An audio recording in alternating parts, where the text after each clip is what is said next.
Welcome back to my Let's Play for Pokemon Crystal and my Mono Ghost run. And if you haven't noticed, yeah, I've gotten a new screen cover for the aquarium, so hopefully the mice can't escape anymore, so I don't have to come home and find them caught in glue traps. Okay, that only happened once, but still, once was enough. I don't want it happening again. I mean, it's a horrible experience for the mouse, and if it wasn't for the glue trap, it could have gotten away, and I would probably never find it again, because let's face it, mice are very, very fast. And they can fit into really small holes. Like, they don't need the hole this big, you know, to go flying through. They can go through much, much smaller areas. Like, if they can get their nose into it, they can probably squeeze their way through it. That's why there's a very fine wire mesh on that cage. But now that Ampharos is probably healed up, because that's what I'm guessing that really is. Amphi for short, obviously. It's time to head over to this Jasmine's gym for Steel-type Pokemon. One of the types meant to nerf Psychics, actually, this generation.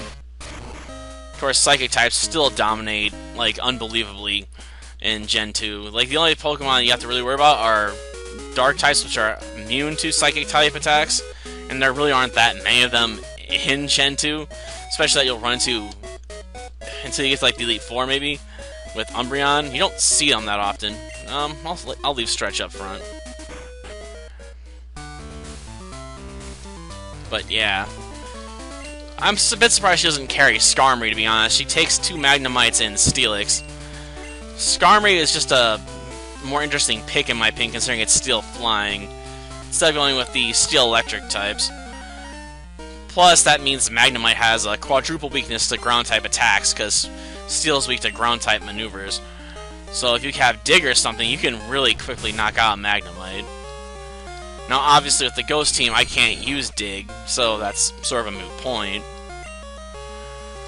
Instead, we'll play a bit cheaply with Curse, because let's face it, Stretch is a Ghastly. It's not going to last very long anyway in this fight, and I don't care if it really gets knocked out, as long as it gets me set up for the win. And we'll save Greylay for last. She's the weapon of last resort.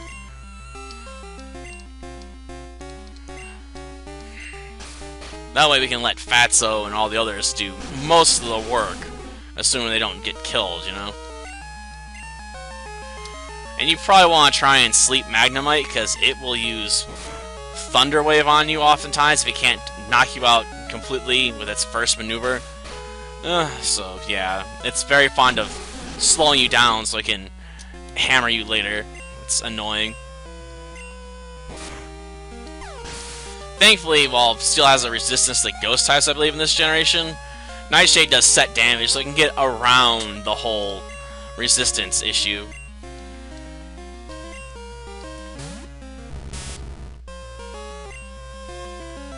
Let's see. Thunder Wave, yeah.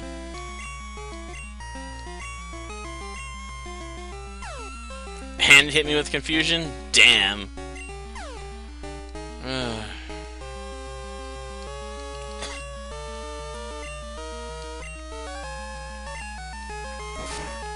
I'm prepared to sacrifice myself for the cause if need be. Okay.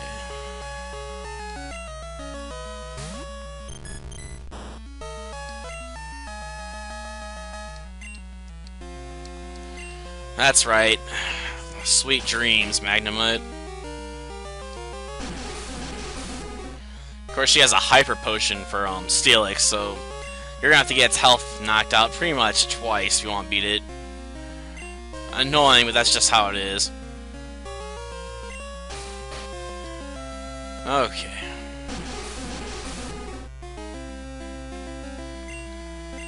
And it's over. Not doing too bad, I guess. Though I imagine she's gonna drop, Nick with Iron Tail right out of the get-go. Assuming it connects. Iron Tail is not a super accurate move, but does decent enough, I suppose. I'll just flat out curse it. I mean, if I get hit with Iron Tail, it's probably gonna be all over anyway. So I'm not gonna try and go with a trickier set with like Sleep, because if it fails, I'm gonna miss out on a chance to curse. And getting this thing cursed early on is probably gonna be for the best.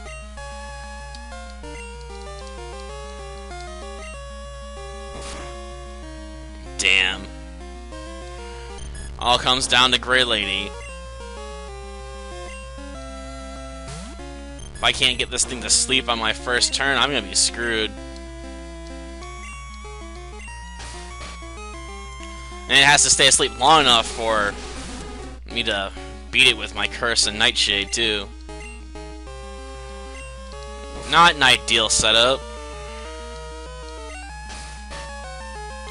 Of course, she's gonna use a Hyper Potion before I can hit it with Nightshade again. That's what sucks.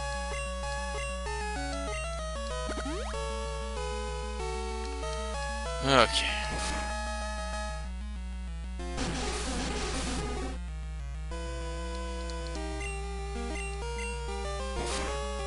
Hopefully don't wake up.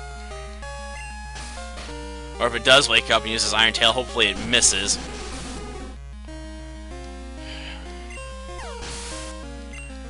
Well, we won.